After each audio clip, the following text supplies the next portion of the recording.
How's everybody's day going?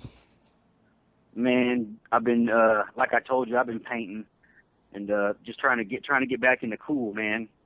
Yeah, I'm trying to get all my affairs in order. I'm going out of town. I'm carrying my e-bikes with me. I've yet to charge or balance the batteries or just even overlook the bikes.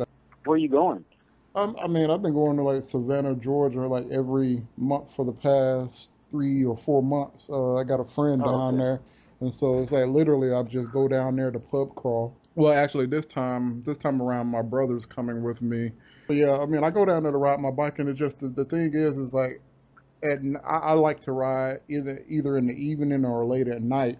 And so whenever I try to record anything like any rides, it's just way too dark. Even with the illuminator, it's just way too Right. dark. So, I'm gonna try to do some stuff during the day this go around, but it's kind of unfortunate. My bike is the 45 mile per hour bike, and my brother's gonna be riding the damn BBSO too. So that's What what's that software there or something that I've seen some of your videos where it has like it shows like the mile an hour on the screen and it actually draws like a track where it looks like a video game, like somebody drew like a Mhm. Super Mario Kart track on there. What is that? Yes, that's the software that came with the Garmin Verb, and basically Oh, you can okay. turn a function on in the camera, and it'll record the GPS position and speed and all of that on top of. Oh, okay. Well, it's not like Okay.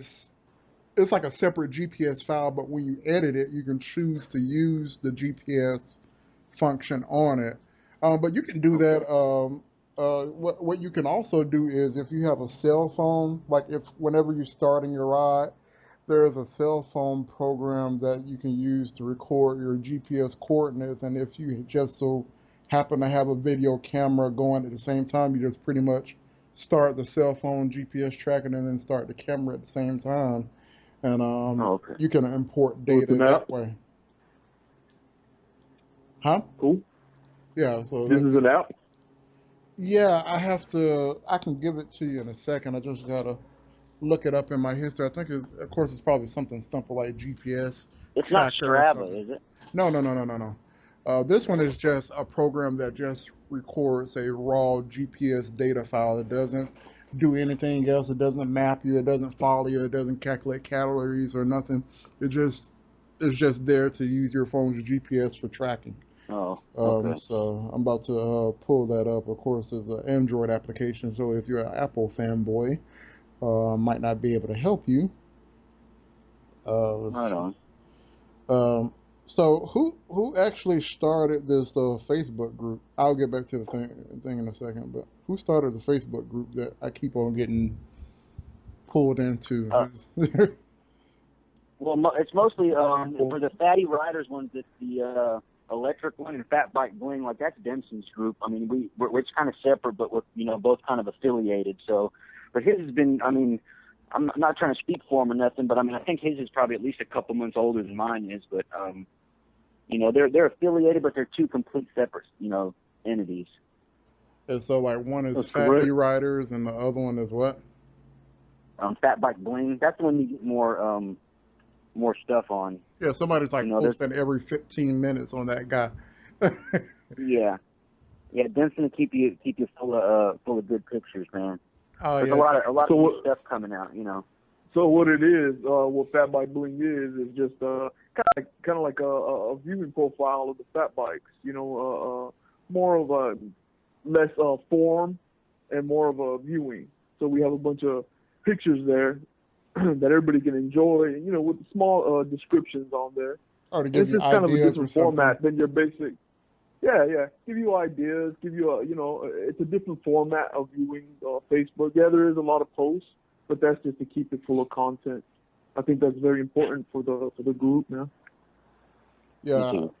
yeah. Like I said, it's I mean, it's definitely very active over there, and there's just different things that I see. Some of them are just totally like cruisers or or I mean, it's such a mixed content. But I think the Fat E Riders, I think was it Dr. Chopper or somebody just Yeah, somebody. yeah. The main focus of that whole thing with mine is like a lot of people are trying to get onto electric bikes, but they don't really know how.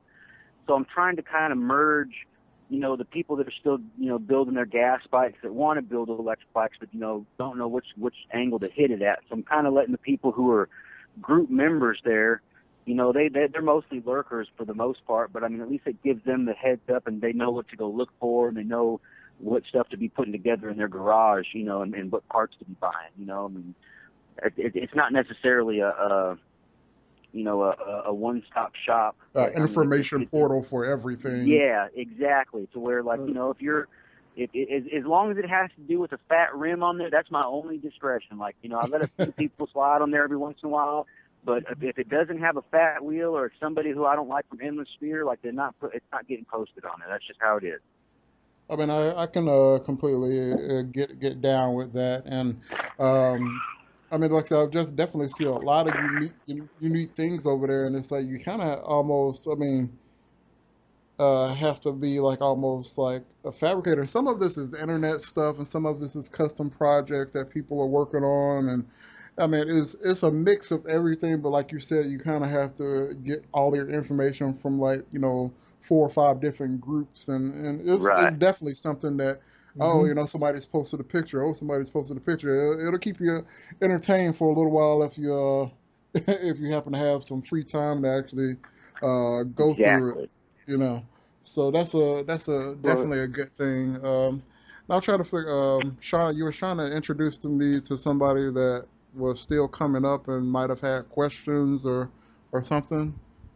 Yeah, I mean, that I was telling you, pretty much Dempson's about to build him. He's already got his frame. He's got a on. We'll tell him, Dempson, what you were going to do with your on one, what you were thinking about doing. All right, cool, man. So with me and my group, Fat Bike Bling, I mean, as well as I'm trying to put together a fat bike, and the requirements to be, a wide tire, 4-inch or 3-inch rims, and I got a chance to ride one of these bikes when I went to go visit Shaun this last weekend in Louisiana, and I kind of been wanting to do that for a good minute. I've been on a small powered electric bike, but I'm a big dude. I'm close to 6'2" and 240, man. So that thing didn't really feel like it had power. When Shaun's talking to me about these bikes and seeing all the videos and reading all the stuff on the forums, it got me intrigued. The reason why is because it's kind of like a custom build. It's like the way you want it, Yeah. No matter what bike we're building, with the fat tire, skinny tire, all the electric bikes, the way I see it is that we got a chance to upgrade these things and customize them. And I'm really into that. That just draws my attention, I had an experience, and I was thinking about this when I got on the bike. As soon as I got there, Shaun handed me over the Mongoose, the green Mardi Gras bike. And I got on it. I'm used to the setup because I own a Mongoose, so it's kind of it's like getting on the bike. It's like a regular bike, but then it has this twist throttle, and I I gave it a little bit of twist. I was reading talking to Shaun and everything. He's telling me about how to modulate and everything. So I kind of went into this kind of already had a concept of how to ride the bike and what I was going to kind of prepare myself for. And there was this jolt when I twisted the throttle. And like I said, I'm a big dude, and it kind of kicked it up. Oh, I controlled it. It was not uncontrollable, but it had this jolt. So I kicked up, and we were in a little inclined street, and I gave it twisted it. Man, it was taking me up, and I was kind of doing it at first. It was the first time riding it, so I'm babying the throttle, and then I kick it a little bit more. I said, I let go, and I just fully gave it, and it was taking me up that street pretty quick. Came back down, and I was getting even more speed coming back down, and it was just it's what I thought. It's what I thought, and even better because when I was riding it, I could kind of everything was whizzing by without any vibration underneath me or any noise, and that's just kind of like a surreal feeling. Oh, so are you even more surreal? That was at 16 amps, man, and it was like tuned down. Oh, dang. So I had to set low because I didn't want him to hurt himself, so I was kind of yeah. So do you come from a gas background or? No, when I was younger, I had quads and I had a bunch of mountain bikes, man. I like biking. That's my thing. Yeah. I bike. And I had a Harley Sportster, so I know what a vibration feels underneath you. And it's a centrifugal force is going round and round, and you just get this vibration on your bike. Yeah. It's kind of different. I mean, you're feeling it more in the rear hub, but it's like propelling you forward. this energy is just throwing you forward. It's dope, man. It's you know. I think one of the things You gotta try it. I think one of the things that kind of catches a lot of people off guard with electric bikes is the power to weight ratio. You know, the same feeling that I wouldn't say like, oh, these are like, you know, 250 cc bikes or anything like that, but it's still for, you know, No. a 60 to 80-pound bike to have the acceleration that's pretty. I mean, if you can out accelerate a car, that's something that's a feat in itself. And then it's on such a light body. You know, I've one of the reasons that I've shied away from motorcycles is just the the the curb weight. You know, and some of them, you know, even the lightest ones are like 500-600 pounds. And that's just like too heavy, but just a regular bike, you know, and like mine is 80 to 100 pounds, and I'm like, and I can get up to speed just like that. You know, even the lower power ones, there's just still a lot of power for what it is, and it's coming out of this little bitty motor, and it's noiseless, or you know, it's silent. You know, it's just really, really impressive. So. I guess you got, you know, your first taste of the EV grin, and even it wasn't even a full thing. Like, and I do the same thing. I put it on something low, you know, let people try it out, and then like, do you really want to try it at its full potential? Like, yeah, man, give me a little more. And next thing you know, front end's coming off the ground a little bit, you know, whenever they launch, and they're just running up and down the street like, you know, and beating the hell out of it. I'm like, you know, when you build it right, they Oh can yeah, keep. Dempson's I've already had to cash it out, man. He said after he got used to that 16 amps, I said, you know, do you want it turned up? And he said, yep. So I cranked it up to 40 amps, and it's a line controller, so it was probably tapping every bit of probably 48 to 50 when it would, you know, hit its limit. Yeah. And I mean, I got to go and take the wheel back off and tighten my spokes up and get everything else, you know, situated. Like he got into it good, you know what I'm saying? But that's what you're supposed to do with them. And I remember we took off in the middle of Shreveport's downtown street. And I took off on mine down the street, and I looked right behind me, and damn, he's right behind me. You know what I'm saying? I mean, I really didn't expect him to be right behind me, but I mean, he left Sydney just kind of like sitting at the street, and his old lady sitting at the curb right there was like boom, right behind me, man. I was like, damn. I mean, I didn't think that thing would do that, but I mean, it was. I mean, that. And I know you remember last time we were talking, Chris. We were talking about the 5300 series. You know, it's a 5305 motor that I got on that thing, so. I mean, it gets up and goes for those 72 volts that it has, you know. So yeah, I mean, because with the 5305, the acceleration curve is so short and sharp that it just launches, and it kind of tapers off on the top end, but still the acceleration and launch on the 5305 is pretty amazing, and you could probably shove a lot more to make it even more exhilarating, but it just the top end is kind of lackluster a little bit. Right. Yeah, I think I hit about 49 top on that motor, and that's running the 72. Well, it's 82 hot, and I know I can get probably 47 out of it when it's getting close to maybe about 75 volts. But fully hot, I can hit 49 and a half all day long if I, you know, get down low and get the wind resistance off me. But yeah, any higher than that, it just won't do it. It'll do it with no load on it. Hell, you can get it to do 70, 80 mile an hour, but the you know, we were talking about that unloaded speed and that load speed, it just can't handle it without that maximum power. I mean, if you do that, you're just, you know, you're going to cook it before you can get up there. Yeah. Shaun, he was gone, man. I'm gonna tell you that. Tell everybody that Shaun was gone. He was flying. He was gone. He twisted that throttle. He took off. I mean, and that's one of the things, like, whenever I'm, like I said, I'm going out of town, and so we'll be doing these group rides late in the evening, and so the guy owns an electric bike shop, and he pretty much has a pick of about 20 different models, and these aren't like cool. It's not bullshit models, anywhere from like A2B to like Pedagos to Prodecos to, you know, and all of them are pretty nice, and so here it is, I'm riding with them, and I'm finding myself like having this, you know, I wouldn't say sandbag, but even still some of these production bikes, if you pedal along, it kind of gives it, you know, they can kind of get into the higher 20s to low 30s. So here it is, I'm thinking I'm looking back and leaving them, and they're, you know, they're nipping at my heels and everything. But it's still, when it's funny when you're traveling at 30 miles an hour and you still can hit the throttle and just dust somebody. You know, it's nice to have that's good about having one of those mid-range motors to where you still have plenty of power and takeoff even at the middle of the RPM curve. But a lot of times if you have some of these um, either like the slow one, like I said, the slow ones are anemic on the top end, so it doesn't the acceleration isn't as thrilling. But you get something like in the middle of the road or even a speed wine. The speed wines the speed ones technically have more torque than the torque wines if you have a 48, like let's say if it was a 5303 and a 5305, the 5303 will have more torque than the 5305 if you feed them the same amount of power. So I'm not sure if you know that, but yeah. So especially in the mid range to the high end, you can just twist the throttle and it just you just pull away from people like it's like they're standing still. So Mhm. it's interesting to see people and it's like when you see people first ride, they're real timid. Just as you explained, you're like, oh, this is real interesting. You kind of get had a little shock, had a little jolt, and then all of a sudden you like, give me a little more, give me a little more, and then next thing you know, you're riding that thing like a pro, but you still gotta respect it. That's another thing. You still gotta respect it.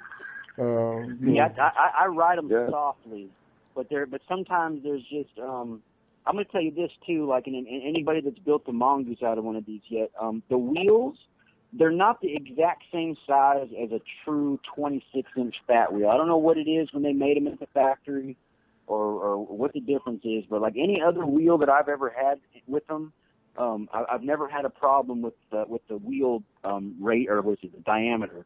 But the mongoose ones specifically, like it's almost like they're warped. And I've had problems with the spokes. And what really happened was is they seated themselves. So like after I powder coated the wheels and drilled the holes back out, like the spokes didn't really seat themselves because I'm only about 165, 170 pounds. Well, when Dempson rode it, he actually was able to seat my spokes. You know what I'm saying? Because you're supposed yeah, to be able to ride it and put some torque on those spokes so that they pull themselves to the wheel. So I just need to realign it. It's here's a, not a big deal, but they're just funny the way the wheels are, you know. here's a tip when it comes to lacing. And this is what my local bike shop does, and pretty much I've never had any problems on that yet. I mean, there still needs to be an initial check after maybe 50 to 100 miles, but what my bike mechanic used to do, he used to lace the wheel up and everything, get it trued up and whatever, and so he would take the wheel and lay it on its side on its axle, and he would put his weight on it. Oh yeah. He'll have his hand at Uh-huh. 9 and 3 and put his weight on it, and then turn it, put his weight on it, put it in and turn it a few times, and then flip it over, and then do the same thing with the other side, put it back in the Right. stand, I've true seen it, them do that before. yeah, true it again. He does Honestly, this. Go ahead. I didn't even think about that. okay, honestly, on those mongoose rims, I think it's the rims themselves, man. No matter what you do to them, that they're kind of like an inferior metal, and you're gonna get that. And it Have you almost heard seems that anybody in other forums like this? Do they talk about that at all? yeah, the rim. What happens is that rim is hard. Like we were talking about this before. That those, when you buy an aftermarket tire, and it almost seems like they built that rim around that original tire that they had. And it was kind of like a little bit narrower, so it like locked in there good. But any other tire we put on there, you're gonna get this lopside on it. Right. It's the wheel itself. Here's It's not also straight at all, man.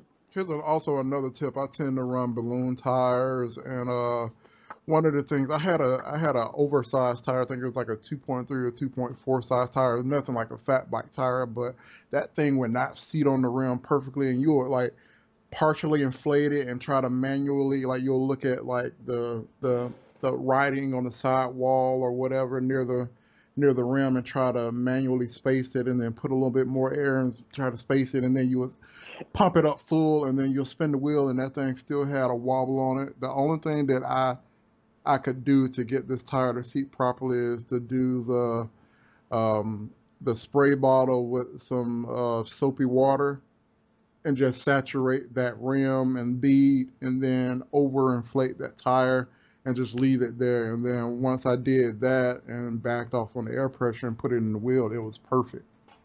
Are we talking about the crazy Bob that you sold me? I didn't mount those crazy bobs, but I think I Those are had. so cool, man. Yeah, like those. I was gonna say because they're a moped bead on them. They have like a strange bead on them. But I Yeah. mean, those tires are dope. I mean, if anybody is especially thinking about getting some 24-inch tires, those crazy dogs have a really cool tread on them. What's the whip on those? Two Not. point 35. Yeah, they're not big at 2.35. You all. remember? You remember on the old school that Invader I showed you, Dempson, the old school white one I just had powder coated and stuff. That's like a BMX bike, 24. Yes. Yeah. Okay. That one. And it's got a weird bead around the tire, and it's like it seats itself, and then the bead sits above the rim, so you got to like watch it all the way around it. And I actually had to use a bigger tube. I had to use a 2.2 to 2.7 tube in it for it to balloon out instead of like the normal like 2.2 tire.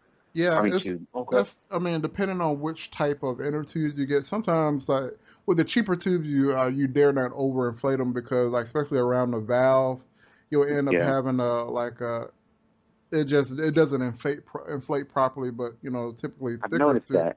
thicker Yeah, tubes it has are. a big bubble there more than it does the rest of the wheel or something, right? You talking Yeah, about? yeah.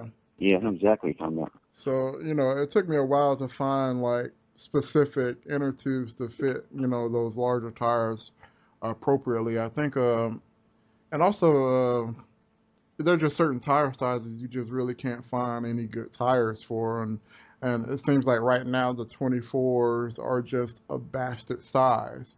I Yeah. tried, Yep. I, I tried to find tires, I tried to find rims, I tried to find a wheel set, and you cannot find 24 anything unless you build it up yourself. So um, Well, that just I mean it's kind of the best of both And that worlds. goes.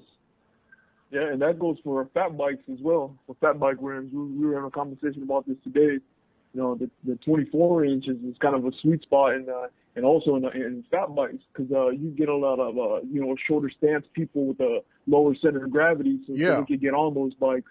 Yeah, and then the rotation, the size of the rotating mass is also reduced down. So yeah, I yeah. think you So get a lot of benefit out of that. it's like 20 is too small, but I mean, but it's sort of like weird. You see these people that are using the moped rims or motorcycle rims or whatever, and they can use certain tire sizes to simulate different wheel sizes. So like you can have like a 17-inch or 18-inch rim, but that tire is going to sit pretty tall to simulate a uh, 22 plus 23-inch, stance. So that's another thing that you got to look at. You may have to go and do some custom lacing or something like that to get into some of these rims.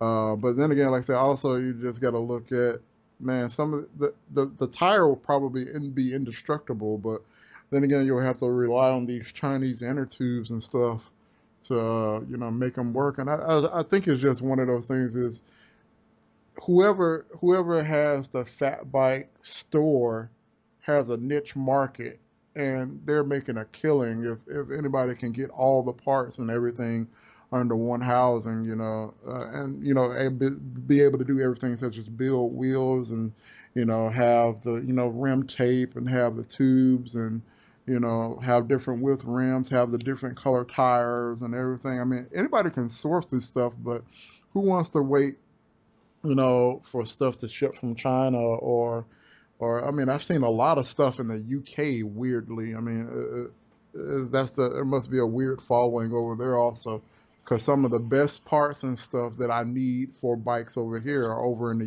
UK. So, one of y'all need to Well, hit the lottery. what it is that everything is over there, so it's easily accessible to them over there. And then it's also distributors. They need distributors everywhere to be able to distribute this stuff. It's all about distribution, man. So with me with the Secret Society in Texas, that's what we're going to be doing is bringing all these products for people to be able to order and supply them with frames and built bikes, custom wheel sets, I stuff mean, like that. what are Uh, you should yeah, probably. I'm gonna. I'm sorry, sir. Go I was ahead. gonna say somebody one of y'all should be peeking over into the Saunders group. They're pimping their stuff out something fierce over there. Everything from tire sizes to, every little thing that you can think of cosmetically, they're doing over there to a certain extent So I mean, I guess peek in there and see if you can um, find out where they're getting some of their stuff. Because I mean, some of it is like easy to get, and other stuff is just run of the mill stuff you find on Amazon or Hmm. on Yeah. eBay. But Well, Shaun's bike got a lot of nice stuff on it. All his electric fat bikes, it's kind of the same. It's kind of the same deal, other than they have a different motor, different controller, a smaller battery. But I mean, it's still a it's still a fat bike that any other parts that would that would be inswappable with, other than the motors and stuff. Shaun cherry picked the And hell out of that bike. Everything from Yeah, the talking about the Mardi Gras one. yeah, man. all of them. Look, I'm gonna tell you this honestly. That Mardi Gras bike was gonna be a Rasta bike, but it was where it was purple was gonna be red and green and yellow. But I didn't think that some of the 420 unfriendly people there are in the world. I didn't want them to like look at it bad, so it got changed. So, but I'm kind of happy with the way it turned out because I mean every time I go somewhere I can't get I'm never on time if I ride that bike somewhere, even to the store. Like I can't get back from the store in a decent amount of time. If you want to make a store run for 5 minutes, it turns into 20. You can't stop. And Honestly, if you don't talk to people, they think you're a dick. So you just get stuck having to, just tell everybody what's going on. So you know what I'm talking about, Chris. You do it all the yeah. time, I'm sure. Yeah, honestly, I thought is it that your girlfriend? I thought she designed that bike, just by the way that. No, man, that was she did the pink one, like the black and pink one that I post every once in a while. Like that, Yeah. that's not mine. That's hers. Like she has all design credit for that bike. She said, I want this here, I want the Moonlander powder coat, blah, blah, blah. Everything that she has on there is the way she wants it. So I mean, that one's I just didn't like have, color I didn't have coordinated and anything. cherry picked. I mean, it just. Yeah. Oh. Well, maybe one day if you, get in the mood to take a trip or something, you can come over here, you can check them out, see them visually, instead of just seeing them on the internet. Yeah, I might actually. Really, I mean, Louisiana isn't too far. I mean, like if I'm, no, not really. if I'm doing 3 or 4 hours to Savannah, what's another extra hour or two to come out there? But I don't want to get sucked into the tourism, but then again, I don't want to get stuck out in the bayou either. Well, I'm gonna tell you this too. Yeah. We're gonna be going for a spring fling in March to St. Augustine with Planet BMX, and they have a big old festival thing out there for like for spring and everything. So I'm for sure gonna be out in Florida for that. So I mean that might not be as far of a drive for you because you're not. I mean your addition's all wrong. There's no way you're gonna get here in 4 hours. But unless Oh you're flying yeah. some kind of cool jet or something, or Probably have a closer cool to jetpack. Yeah. probably closer to 8, 7 or 8. Yeah, that's what I was going to say, about 7 or 8 for sure. So, Uh, but I mean, either way, man, you're more than welcome anytime. If you stop through or you're on 20 and you go by Shreveport, if you go by here and I see it in your post or something, I'm going to be pissed. So. I mean, like especially with And this. With this forum map now, if everybody spoke up and actually said where they were at, people could actually plan trips and stop by and see people and everything. Sure, yeah, I welcome anybody as long as they're normal people and not weirdos. Yeah, I don't mind. I'm just checking stuff out. Oh man, that's the pictures don't do it justice. I was telling Shaun when I'm looking at this bike, especially his titanium, his Carver bike, that's some man hours right there put into wiring it. Like you said, cherry picking every part, but he put it together really nice. And you got to be there in person looking at this bike, and it's just detail after detail after detail after detail. Man, we got all these fat bikes, and it seems like somebody should have made a sidecar by now. Yeah, I have one posted did. on Fat Bike Bling. Yeah. Yeah, I got one posted on Fat Bike Bling. Yeah, and I linked it to Shaun's group too. There's one on there right there with the sidecar. Yeah, it's really nice. It's like a royal blue. And it's Felt, I think, made it or something, right? It's Felt. That's right. Yep. Yep, I remember. It is pretty dope. I mean, I really thought it. If I wouldn't have gotten the same kind of what you call it, idea for making like a side hack from one of those Walmart bikes, I kind of got curbed at that corner of it. I couldn't really visualize it, but when I saw that one, like it made sense. I was like, oh, that's how they did it. That's the way it goes. So they got a BMX side hack one like on Walmart.com that doesn't really look safe if you made it like a fat bike one. So I kind of just nixed that project a long time ago. I do want to do a trike though, man. There's if anybody's ever, I know they've heard of Built to Clown Cycles up in Detroit. That dude up there makes some what's his name, Chris. He makes some really killer bikes, man, like cruiser bikes up there, man, where they're fat tire bikes too. And I've been kind of digging on some of the stuff he's got up there, checking out. So Look, I've ridden a three-wheeler, and I'm not too fond of trikes unless it's like fucking low to the ground or something, because they just kind of keel over. Yeah, pitch it over. Yeah. You mean like a recumbent one or an actual one that you sit on that's a trike? Like I like reverse trikes, but I don't like the regular one single wheel front. I don't like those. Yeah, because like I said, riding four-wheelers or three-wheelers growing up, those things, you take a corner too fast and it just throw you like you ain't shit, So, but recumbent trike. That's half the fun, though, man. You gotta learn to ride them on two wheels. Shit. Hey, you gotta learn. You gotta know how to ride a regular bike before you ride an e-bike. I was telling Shaun this when I visited him because my lady, she's barely getting into biking, and she was asking me the sensation, how it feels. But I really think it's important, and I was stressing this a lot, is that you gotta be on a bicycle and learn the characteristics of a bicycle and be safe on a pedal bicycle before you get on an e-bike. I totally agree. A certain amount of power, with a certain amount of power. Yeah. I used the tidal force frame to build a nice light neighborhood, for my neighbors, for females and stuff. And it wasn't even tuned up that much. I think it had like maybe 2,500, 3,000 watts. But it was just the simple mechanics of balancing and pedaling, let alone even using any electric assist. I was just like shaking my head. I was standing in the driveway shaking my head. I'm like, oh God, please don't don't, you know what I mean, trash his bike or, lay it down. Yeah. Please don't lay this bike down. Like, oh, come on. But, yeah, you have to, even for people, like, it was like, they always say, like, it's like, all right, it's like riding a bike. You never forget. I'm like, yeah, some people do, especially if they haven't rode one in 10, 15 years. Some people do forget how to ride a bike.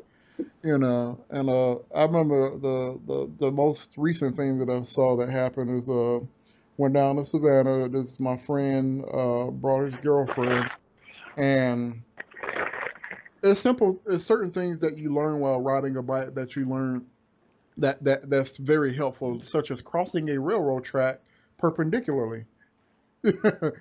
So if you ever try to cross over a railroad track, you turn and go across it, not parallel with it, but you turn perpendicular to it. And she didn't. She tried to like get on the other side of the rail, and riding that rail was like glass, and she ended up falling over. Man. Oh man. And I think she ended up breaking something with her ankle. Her ankle. It wasn't broken. It was like a hairline fracture or something. But she ended up breaking something. But that's not. Yeah, like you said, people have to know how to ride a bike and be comfortable with a regular bike before they get on an e-bike, especially if you have a road bike, because sometimes those road bikes can get up to 20, 25 plus miles an hour, especially if you're on a downhill or something like that. If you can't control a bike at speed, then you're not going to be able to feel comfortable or control an e-bike. But then again, not at all. The brakes are good too. If you don't have good brakes, if you're still using damn V brakes or rim brakes, those have no place on an electric bike. No. Nope. And I think too, a good mechanical sound bike, a platform to start with, is going to set you good too. Because if you're starting with something that's not mechanically sound, you shouldn't even be building that bike up, because once you hit these speeds, it's unsafe. Well, it's like one of the things that I learned over the years is, Wally World bikes, sometimes the frame are nice, but you got to replace everything on that frame in order and build it from the ground up, meaning replacing the fork, replacing the wheels, replacing the derailleurs. The frame may be okay, but you're going to replace everything else because everything else is garbage. And I found this out with the BBS02. The BBS02, the wheels on the BBS02 had like some solid axle, and of course, the solid axles are still cup and cone, but it was torquing, like the BBS02 has enough torque to kind of unevenly apply torque to the bearings. So one side of the wheel, the bearings kept on getting chewed up. And I've had the wheel rebuilt by the bike shop. They replaced the axle, replaced the bearings, and sanded the cup. The cup and the cone of the bearings, and put it back together. And I didn't even get 30 miles back out of it before I had more play in the wheel. But as soon as I bought a giant bike, and this was like an entry level giant bike that was like $500-600. As soon as I bought that, all of my problems stopped with the rear wheel, and I'm like, So it's the hubs. Yeah, it was the hub. Okay, and this was without a motor or motorized? The BBS02 is a motor that drives Mid-drive. it's a mid-drive that goes through the chain. So it was putting a lot of torque on the hub. So the cheap hubs, I see. the cheap Chinese wheels and Chinese hubs aren't up to the tax. As soon as I put it on a Shimano hub, it was fine. But also one of the things. Yeah, well, go ahead. Those cheap, the cheap rear hub that you're getting with those, it's like you said, on an axle, it's solid, and you're going to keep on bending that, especially if yes, you're a I bent the heavier axles person, too. you're riding it. Yeah, you're going to be bending it left and right. Yes, and to alleviate that, I mean, you got to start maybe get some with a cartridge cassette.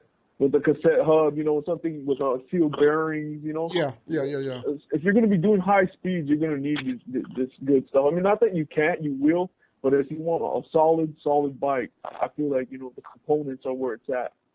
Just like when we build these nice fat bikes, I mean, these guys are racing on these fat bikes, and they're giving it hell, and you got to have the solid equipment to start with if you're trying to build, a good performing bike. But yeah, so those the warm-up bikes, not to say that they're bad. I mean, you could do it, but you are going to run into problem after problem after problem, and it's going to cost more money. But yeah, I mean, you like could I have said, maybe just started off with a good frame. Yeah, like I said, the frame, like I said, I never had any issues with the frame. It was just the components on the frame. And sometimes with the Walmart bikes, the derailleurs are the cheapest derailleurs that you can buy. And so they're so old school that if you wanted to even upgrade it, the dropouts, the derailleur hanger, you couldn't do anything with it because it's used as such an old style derailleur hanger that you can't put any new components on it. Or the bottom bracket uses an old school through axle instead of like, a cartridge style bearing, or a bottom bracket instead of a cartridge style bottom bracket. You still using old school through axle, so you can't really upgrade those. I mean, it's just, yeah. But going to a reputable frame, like you said, it will eliminate a lot of headaches, and you'll probably have a better product overall. Because like I said, right now I'm running a Giant that's doing 45 miles an hour, and the only thing that I feel that I need to do now is upgrade the brakes, and I'm putting some 203s on the front and 180s on the rear, and and I already put an air shock on the front end of it. So like I said, but the platform itself, I haven't had any problems out of the platform itself or the wheels or anything like that. So I mean, and the thing is, what model is this? The two frames that I've currently used is one of them's called the Giant Talon. It's a 27.5 and the 27.5, yeah. And then the other one is a Giant Revel, Revel, and that was a 29er, but I put it on 26s, so I replaced as long as you replace the components like the frame components like the fork, as long as you put like a 29-inch fork on it, it'll keep the same bike geometry. I've always wanted to have like a rickshaw type service or even bring more production bikes, entry level bikes, around there. I mean, I've yet to find more than 5 people that have electric bikes of any form in Atlanta. Wow. That's amazing for being Atlanta too. And then like there's certain places where I probably will find a little bit more. Like we have a place here called Peachtree City. Peachtree City that's like kind of like it has 95 miles full of bike paths, and there's golf Oh carts shit. riding around. Um, Pretty much you can go to Walmart in a golf cart, you know. So, but it seems If like there's golf carts, e-bikes should be fitted perfect. you would think that, but you know, is I mean, even It's just educating the people. It's educating them, showing them the bikes and taking them out there. That's why a lot of this that what I'm in cahoots with Shaun about all this is because the people need to be educated. There's one thing about the fat bike itself. They think it's heavy, but my bike's pretty light. You can pick it up and it's light. And to combine a motor to that you can go anywhere with this with the fat bike. You know, you can go off terrain, on terrain. You can go to the grocery store. You can come back. I mean, you got to educate the people how effective it is for them, how easy it is. It's just like riding a bike. Just educating them, having them a chance to actually get on when they ride it. That's what needs to happen. You know, I talked to the mayor here in Fort Worth, and she's a bicycle activist. And I've gone on a couple of group rides with her for District 6, where we live over here in Fort Worth, and you know, she set up a bunch of bike paths here in town to have people active, and that's a nice route. That's a new one that we've gone over here, and they're pretty nice. But I think going on these group rides and taking the e-bikes and educating the people, some of them might think that you're cheating or whatnot, but some people, you know, if they haven't ridden in a long time and need the assistance to be able to keep up with a group, e-bike comes in. Like, say I go trail riding and I want to take my significant other or a friend who hasn't, you know, can't hang with us on the trails. You know, that's when an e-bike can come in handy. We're just, you know, when they'll be able to enjoy what we're enjoying at the same time. yeah, that's the reason why I built the second bike. And like I said, my neighbor rode with me, and this was like the bike that I like to ride on my trail system out here is a BBS02 bike. So it's natural, it's silent. You don't hear no whine or anything. It's just a pedal assist type bike. She rode the bike that had a 4065 on 66 volts, and she was just like leaving me, like, you know, like slow down, you know, and like my bike it barely, you know, does 25 miles an hour, and she was very, very hard to keep up with. But if you try to put her on a bike without a motor, she actually went out there for like 5 or 8 miles, you know, but was tired as hell. And then she was like, as long as you got an electric bike, I'll go out with you. But you know, no bike, you ain't seeing me, you know. But like the trail system that's by my house is 95 miles long, paved. It crosses a few streets, but it's still 95 miles long, paved, and it's just it goes through the middle of nature. There's trailheads where you can use the bathroom, benches to where you can sit and chill, picnic tables every once in a while to where you can, you know. Are they Uh, used pretty frequently? Like, I mean, do people take advantage of it? I mean, yeah. I mean, like, you know, everybody from road bikes to people walking their dogs, people that want to get that, you know, 5 mile jog in or whatever. It's used. It's not like a, you know, a BS trail, you know, and okay. it goes from Atlanta, pretty much like the trail system is in the heart of Atlanta, and it links up to side trails, and then it links up to this Silver Comet Trail. But all of it is paved. It's like the 8 foot Uh-huh. wide pedestrian multi-use type trail. And like I said, it goes from Atlanta to pretty much about 20, 30 miles into Alabama. So it's Oh, a that's crazy. It's 100 miles. I mean, That's 95 crazy. miles. But yeah. Yeah. I mean, you could take a like a weekend trip, and like you still wouldn't probably be able to finish it if you just cruised. yeah, I That's a mean, lot of miles right there. but like a lot of times I will go out maybe 20, 30, 40 miles in one direction and then side saddle it the way back.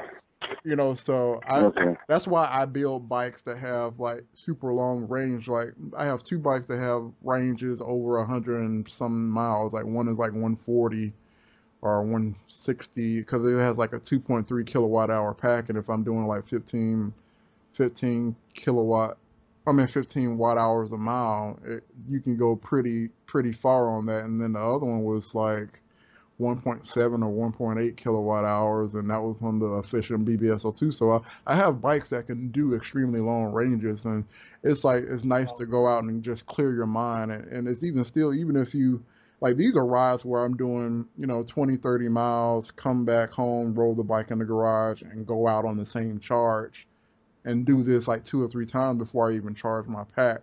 But Wow. it's nice to not have range anxiety or have to depend on um, a charger. I mean, charging at somebody's house or whatever.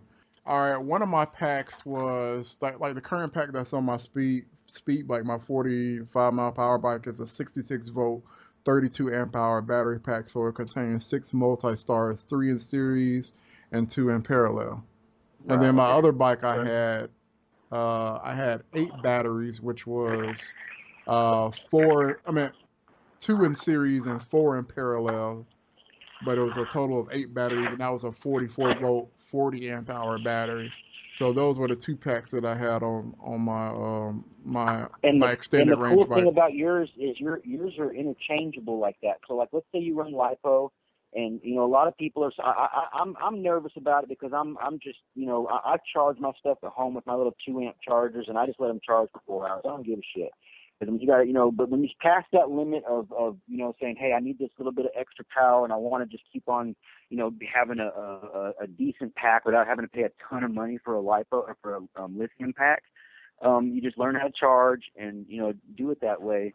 And I like the versatility of say like Chris is saying about his 44 volt pack that's 40 amp hours. Like sometimes when you're riding, you don't need to have all that extra power. So if you can get by with the 44 volts being enough speed for you for your motor, there's no reason to overvolt it and run that extra pack at a higher voltage and risk having all that extra amp draw and extra or I guess watt hours it is that's, coming out if you don't need to. So that's what's cool about LiPo. Right. I can't take Okay. my, most of my 72 volt systems, they run two 36 volt packs, give or take 5 volts for manufacturers, wherever you buy them from. And the same with the 90 volt packs, like they're running like a 48 volt battery or 47 volt battery. So there's not much you can do with that battery other than just cut it directly in half. And then you have to have a motor that's even going to run that half of that voltage. If you buy a 96 volt motor and you want to cut that voltage in half, you can't do that. You You can't know what do I'm saying? that. It just doesn't work. It won't run. Like my motor, the 96 volt motor won't run on 48 volts. Like I've tried it, it just won't work. I mean, I mean, unless I'm it stupid. will run, but it'll just run horribly.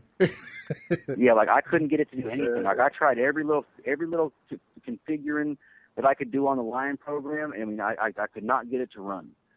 And same thing with the 72 volt 5305 motors. I've tried putting a 48 volt battery on a 72 volt one of those, and I can't get it to work either. And maybe I'm just stupid, but I mean, I've tried it for a couple of times, and I just kind of I thought maybe it just wasn't enough volts to run the motor. Now I've done it backwards. I put my 48 volt motor yesterday on my little 9C clone.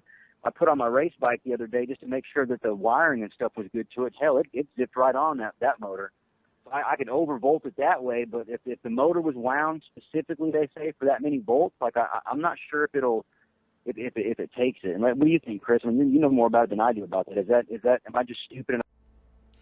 Okay, this is after the fact. After I recorded the cast, I was reviewing the cast, and I had to think about what was going on with Shaun and his controller.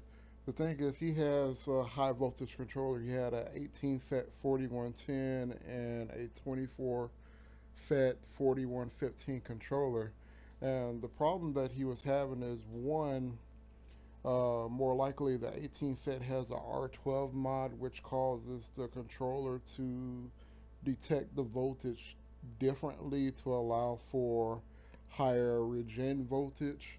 And then also there's the resistor network. Sometimes the resistor network may be too high of a value to allow the MCU to power on. So if you have a controller that's really made for 24S or 18 to 24S, um, you might not be able to go down to a lower voltage like 36 or 48 volt because the resistor network in it is fixed and the MCU needs a certain amount of current to operate. It may turn on, but when it actually gets put under load, it may drop out and maybe it will refuse to work. So that's one reason why uh, his controllers weren't working with motors. Like I keep on saying, that the motors can work at any voltage. But in this case, the controller was at fault. And also, one thing with the controllers is since the R12 mod was done to allow for higher regen voltages, this also messes with the LVC of the controller. And so, Lynn, normally if you have like a highly customized controller and you have the R12 mod, he normally sends you a formula that you're supposed to use to calculate the appropriate LVC. And so the LVC that you would set for your battery and the LVC that you set in the controller are like two drastically different numbers. And so you have to use that formula, or otherwise the controller won't see things correctly, and it will probably think that the voltage is too high or too low if you don't get that formula right and program the right value in. So that's another reason why he was probably unable to get his motors to work um, at the lower voltages like he wanted to. So I'm gonna go back to the cast with that. I had to insert these notes into the cast to let you know what was exactly going on with the motor controller and why he wasn't able to get his motors up and running. Thank you. If you have a 96 volt motor, that means it's probably has a very, very extremely low kV. So it needs that voltage to build up speed. But if you try to, let's put things in perspective. You know about kV a motor, like Yeah. like let's say, like I'm gonna just use Muxus as an example. The 4-turn Muxus has a kV of about 9, so it's a middle of the road motor, and that's typically where you want to be to have the best of both worlds. But if you go to a 5T, the kV drops down to 7. But these motors are rated at 48 volts. Uh, so whenever you have like a 96 volt motor, that means it's more likely has a lot of copper, is very, very heavy, but its kV is normally pretty low, meaning it was probably around a kV of around 5 or 6 or something. So it needs that voltage to build up any decent speed whatsoever. So like normally, like at 96 volt, this motor might be able to do, I guess maybe 50 miles an hour, but you try to put 48 volts on it, it's going to barely do 25, and it's also going to run at a very, very bad efficiency zone because it wants to the way the motor is wound. Of course, any motor wants to really, really get up to its top speed and everything. It's really, really hard to explain, but it will just run very, very inefficient. Any motor can run on any voltage, but the windings dictate the speed. And so if the windings are wound if the windings need a higher voltage to get speed, then it's going to, be a very, very... I mean, I guess the controllers I used were specific since they were line controllers. Would there be a certain setting in there or something that would not let it work because the only thing I was doing to adjust it was just changing my low voltage setting. Shut up, Chloe. Hang on, Sydney just got home and the dog's going nuts. So when I turn that low voltage down, from the setting from their 90 something volts to 30 or whatever, like that's in my head was the way that I was adjusting the controller to work with it.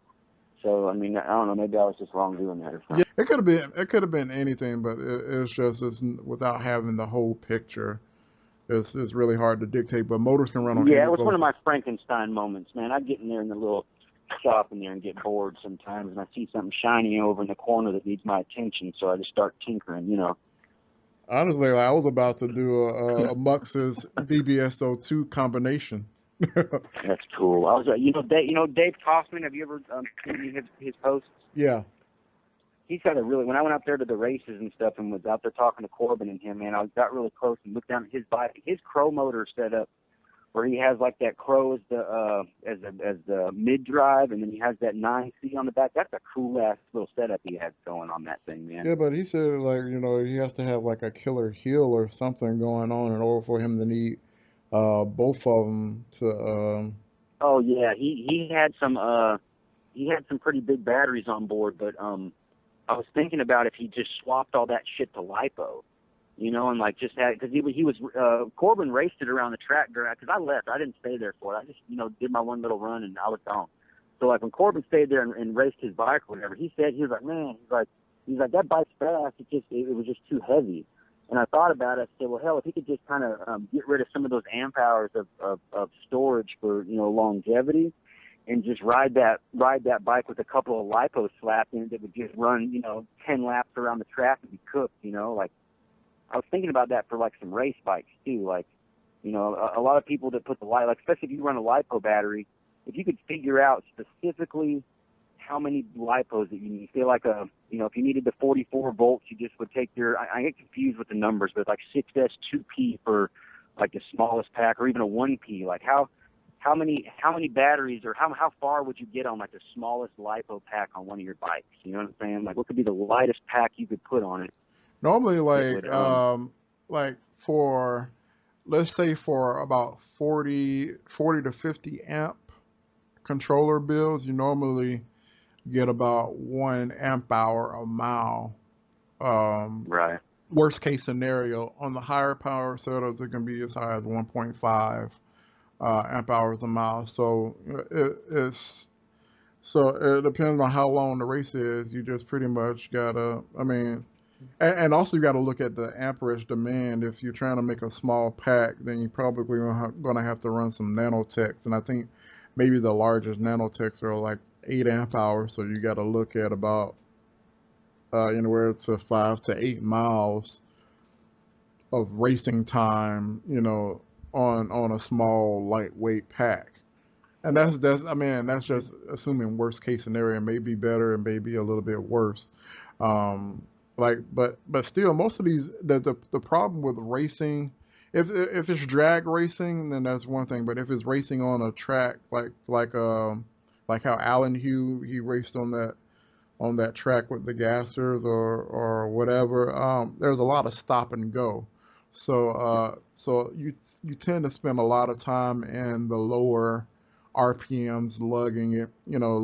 So the acceleration is pulling a lot of amps, you know, from the battery pack. So that's when that's when it will be the worst case scenario. But on the other hand, if it was something to where this was like an endurance race and they had long straightaways or something like that, then that motor tapers off to, I mean, the motor creates enough back EMF for the current to taper off.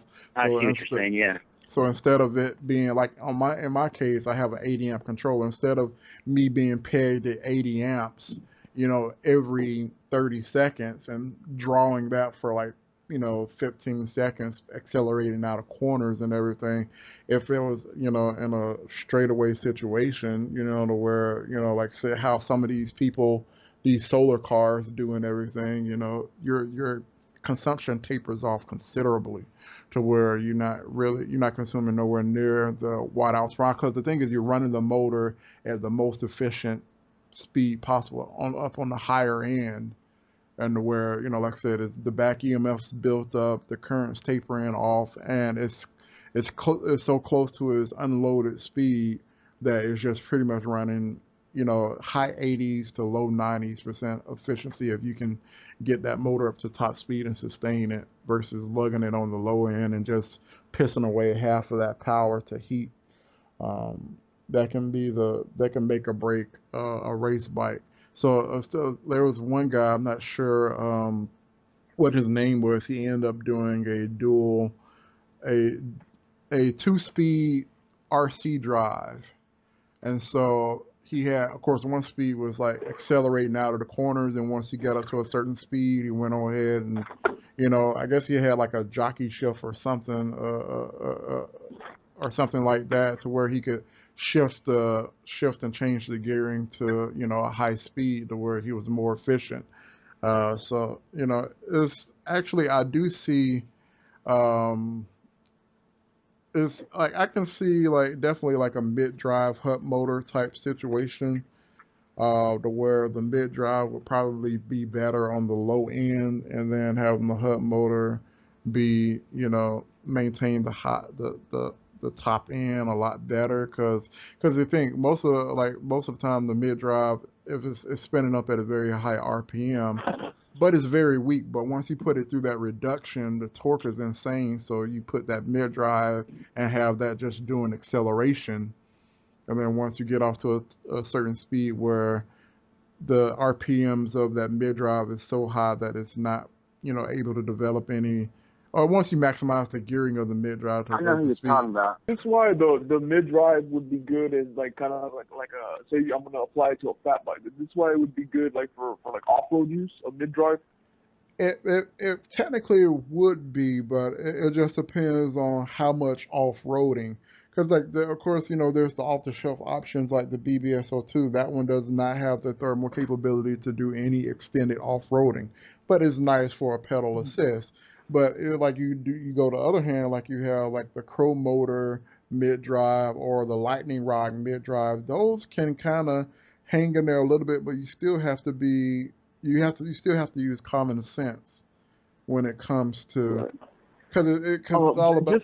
Just say a terrain that had like a lot of like say like I come from El Paso, Texas. And we do trail riding there, and we'd be on like kind of a side of a mountain when there's like a lot of an incline, a deep incline. So you need something that kind of to help you go up that. I mean, what would you do? What would you recommend? A mid drive, rear drive, just for an application like that.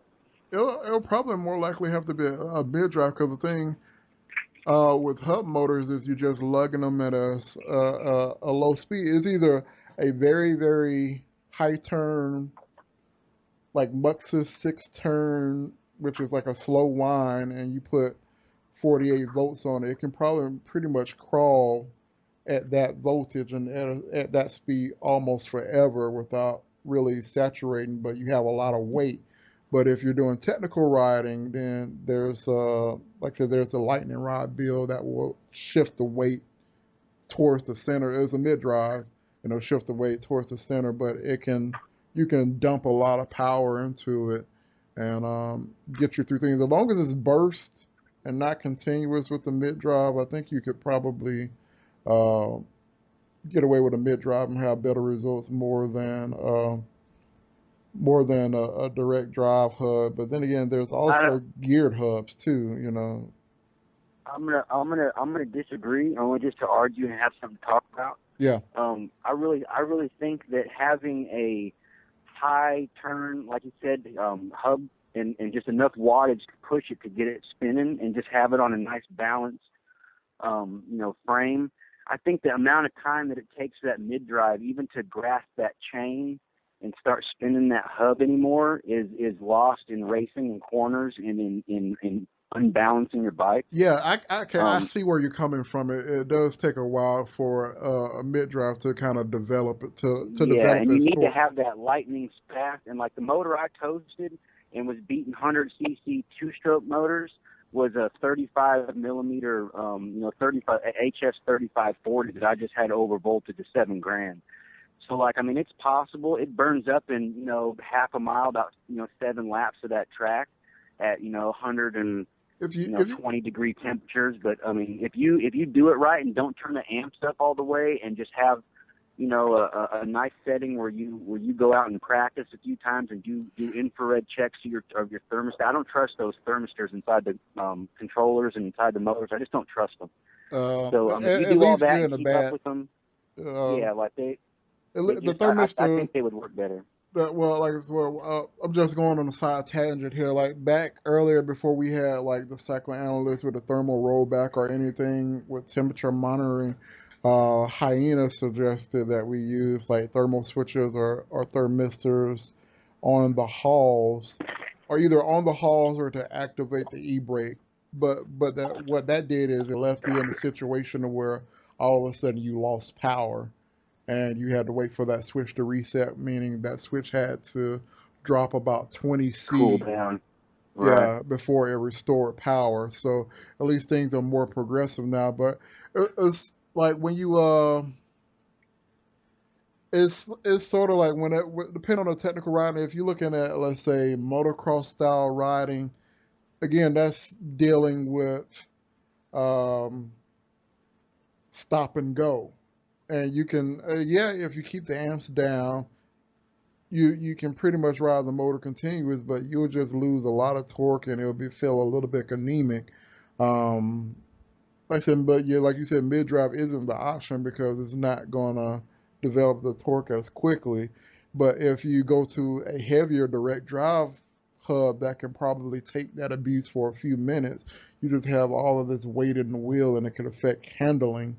So, it's there's the trade-offs. It's like, do you really need it for burst to assist you in certain locations, and then you probably won't use it for a few minutes? Then they're probably a direct drive like a 9C, or a 35 millimeter type, or even a 40.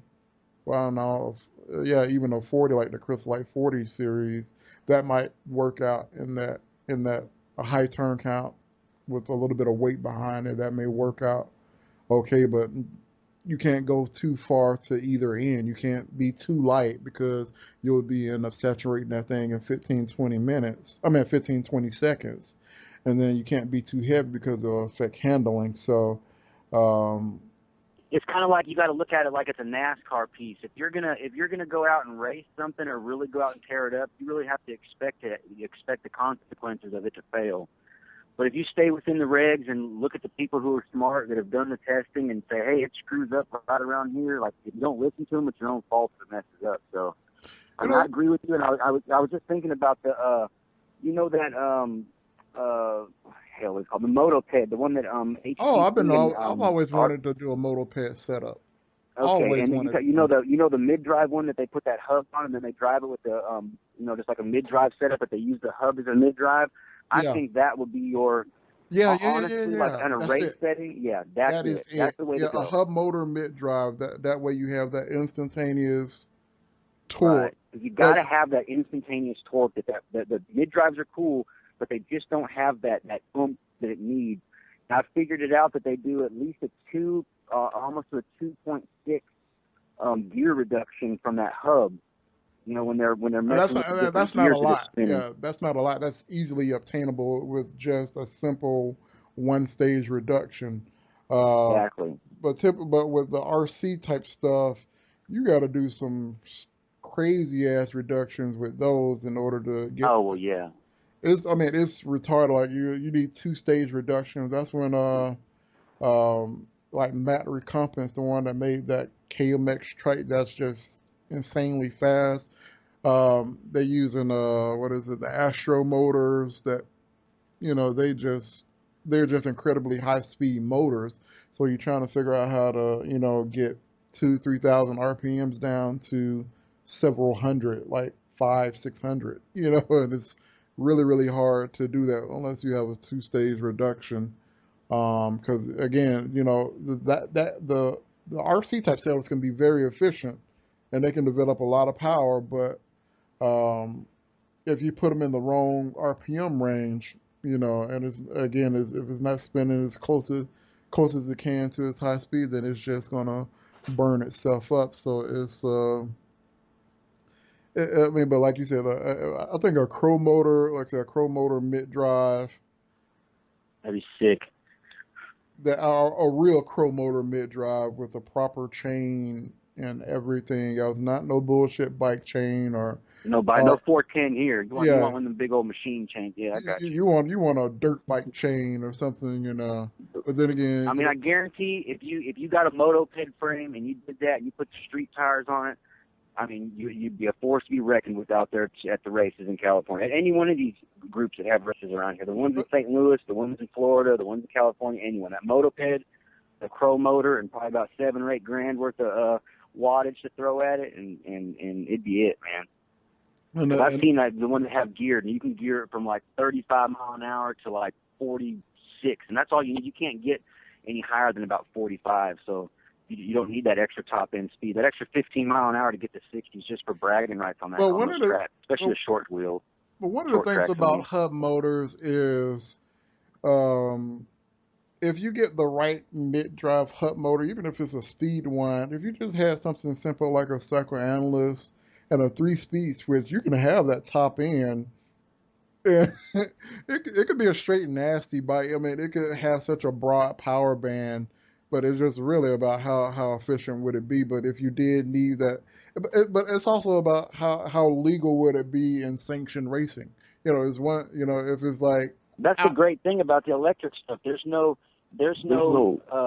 that's wide open right now. Like for Alan and me and Corbin and a few of us that have gone out there, like they're kind of just being nice and letting us come out there and join their gas ranks. Like, I mean, the E community, like, I mean, it's really, really small as far as for like racing. if you can survive, we will give you a pat on the back if you can survive. Because I guess it's. Yeah, like. I mean, people have proven themselves out there.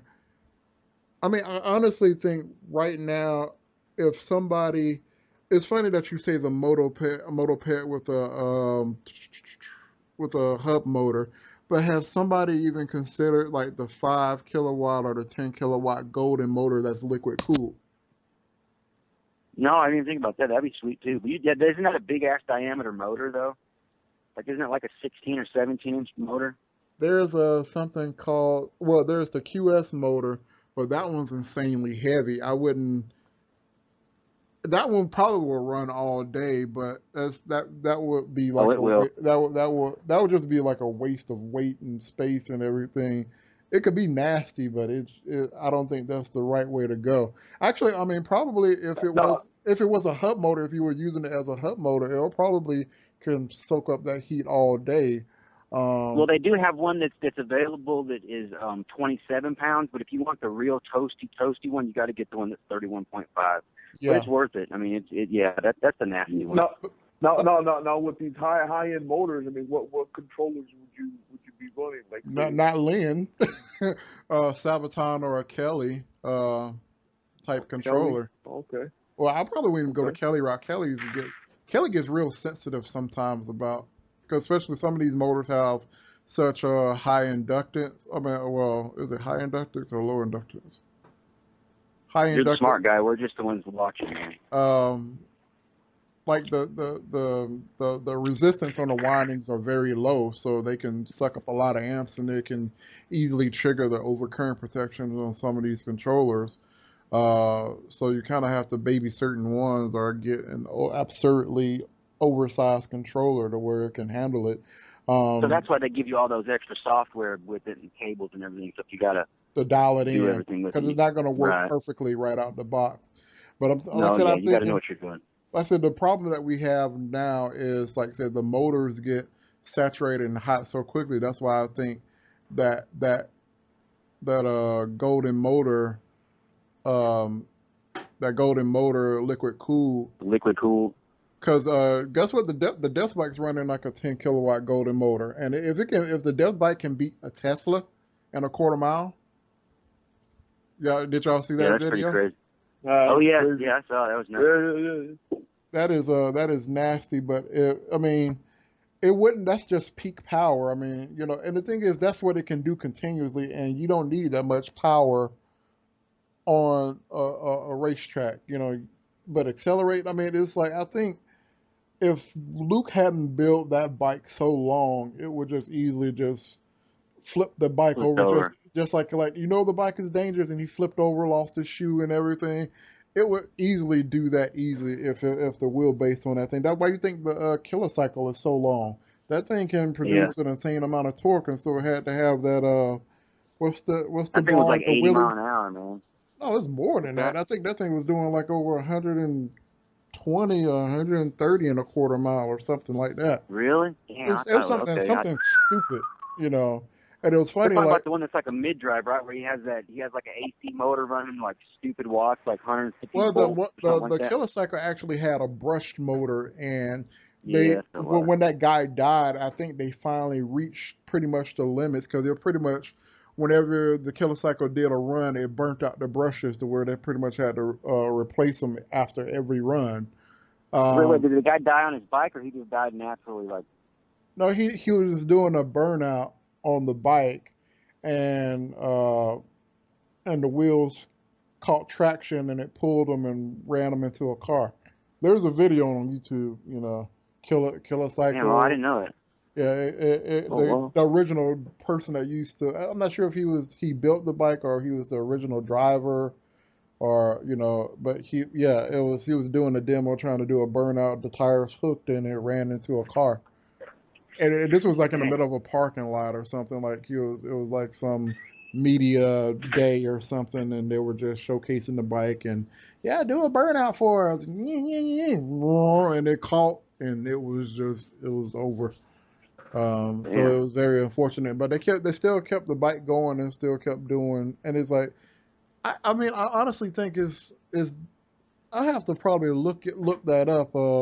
I think that Kawasaki is doing something absurd, and also if you didn't know, you know the white zombie car Yeah, borrowed that borrowed. Mustang. It's a Datsun. It was a Oh yeah, Datsun. yeah, yeah, yeah. Oh yeah, I know what you're talking about, the white one. Yep, I know Yeah, exactly what you're talking about. they temporarily borrowed his. They borrowed the Kawasaki pack to set. It was setting records. Like he would do one run, then come back and do another run, and then come back and do another run back to back to back, and was setting pretty much a record on every run with the Kawasaki pack. And then I think he Damn. eventually upgraded his car to his own lithium pack. But I'm just on YouTube right now to try to find that speed. It wasn't that the speed on that Kawasaki is like stupid. Is well into the hundreds, and I don't think the low hundreds. I think is a lot higher than we think. Let's see. I'm just like I said. I'm just let's see 155, 168. Yeah, Kawasaki 168 world record. Does a 8.16 quarter Holy shit, that's mile. how I gotta go look at this. Yeah, I gotta check this out. Yeah, yeah, yeah. No, 7 What are you point. typing in there? Kilocycle Hell, me 7.82. hitting 60 mile an hour, I feel like I've done something, but fuck that. That's whoop-de-doo shit. 168 Oh no, mile an hour on and that? that was I mean, that's crazy. and that was let's see, that was 5 years ago where he was I was about doing to say, yeah, I remember that. I didn't know it went that fast, though. 5 years ago, and I'm I pretty mean, sure they're that's crazy. still running this thing. 169. Like I said, but you're doing a quarter mile in under 8 seconds. That's nasty. Yeah, that's production cycle fast, man. That's out of the box EX14 fast, you know, like. God, I mean, and I can't find any more recent record. But then again, like I said, there is the uh, If that's good enough, 170 miles an hour, that's fast, man. Especially on something somebody threw together, you know, like it's, you know, not something that some big company decided to put out. But I think sort of like Did you? the problem that they had is I think is one thing when you're feeding current into a DC motor, but AC is a different beast in its own. It's just totally different, and I think they just kept doing the DC motor route. DC motor means you pretty much can hook this motor up to the red and black of a battery, and it will run. You really don't need a controller or anything. But once you start getting into like AC three phase motors, that's when it gets really hard to drive at those high power levels. That's why when you look at the white zombie car, he's using like I think some Warp 9 motors, which are DC motors, and it's a lot easier and a lot cheaper to do DC motor setups and dump a lot of current in them and have them develop a lot of power and a lot of speed versus AC setups. So but at the time, they were pretty much maximizing the technology at the time. I believe if this project is still going, they probably have switched over to a three-phase AC, probably an AC induction motor or something like that. Um, so killer cycle. Like I haven't found anything recent. Everything I'm seeing is 5, 6, 7 years ago. So I'm not sure. Actually, I might find a recent page for 'em. The thing right now is the kilojoule, which when they took that out to the Bonneville salt flats, that one's doing about 270 miles an hour. But it's streamlined and it only goes in one direction. Well, same thing like the kilocycle. you're not you're not riding around on the kilocycle, but I guess they shifted all the project. They stopped the kilocycle and created the kilojoule, and I think some woman is driving the kilojoule. You Uh, mean Joule, like Jewel? Joule or like Killer, Jewel. killer jowl, like the jowl you are, whatever. It's Jewel. Jowl reading. It's Oh, Ju- Joule? Ja- Oh, it's okay. Jowl. It's Jowl. Joule. But Okay, it's well, that's just how I found it out, because I'm just an idiot, so. But yeah, I've always so wondered what that word was. Joule. I learned something today. but Yeah, I'm not making a joke. I'm being serious. I'm gonna remember that shit forever. I'm gonna be like, hell yeah, that word's jewel, fucker, not jowl. yeah, kill a jowl. I know You somebody think of else that calls jowls, it you think of jowl, your man. neck. Yeah. You know, you think Like a jowl reading. It's like some kind of a measurement of it's AC current, isn't it? Some kind of like millijoules and stuff. it's a unit of measurement. Yeah, a unit of measurement for Yeah. electricity or something like that. Uh, but yeah, killer Jowl. jowl is like that's the floppy meat curtain under your neck. You know. Yeah. Of course.